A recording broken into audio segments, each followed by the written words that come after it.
જય વંદે માતરમ દોસ્તો, કેમ છો? મજામાં? મોદી સાહેબની સરકાર છે ગુજરાતની અંદર, દેશની અંદર મોદી સાહેબની સરકાર છે. ત્યાં સુધી તો પગ હલવાની કોઈ વ્યક્તિમાં ક્ષમતા નથી. એટલે ક્ષમતા એટલા માટે નથી કે મોદી સાહેબ છે ને એક રામનું માણસ છે, એક પ્રભુનું માણસ છે. આજે રામ મંદિર અયોધ્યામાં 307ની ધારા કાશ્મીરની અંદર હટાવી એ કોઈ જેવી તેવી બાબત નથી. અને અત્યારે એક ફોન કરો એટલે 108 આવી જાય, તરત પોલીસ ખાતો આવી જાય માણસની સુરક્ષામાં.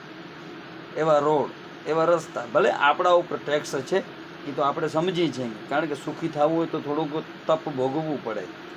પણ મોદી સાહેબની ધારા મુજબ દવાખાનાની સુવિધા, નિશાળોની સુવિધા, રોડ રસ્તા પુલિયાની સુવિધા, ઇન્ટરનેટ સુવિધા ભારત દેશની અંદર આવી ચૂકી છે.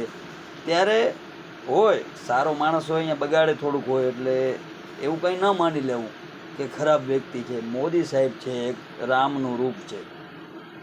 મોદી સાહેબ ગયા પછી તમે જોજો કેટલો ભારત દેશને પસ્તાવો પડે છે. તમે યાદ રાખજો શબ્દો. આ તો શું છે, રામરાજ છે. આજે આપણો હોય તો કાલે બીજા ન હોય. આમાં ધર્મની જય છે, વિજયની જય છે. જ્યારે પાપનો અંત આવશે ને ત્યારે આપણે ઓટોમેટિક નીકળી જશું. આમાં કોઈનું કશું વાંક નથી. આપણા કર્મના સિદ્ધાંત ઉપર હાલશું એટલે ઓટોમેટિક કર્મ, એનું સારા કર્મો હશે તો એનું સારું ફળ મળશે, જો ખરાબ કરેલા હશે તો એનું ખરાબ પરિણામ મળશે. એટલે રસ્તા બે એક જ છે, ક્યાં જવાની જરૂર નથી.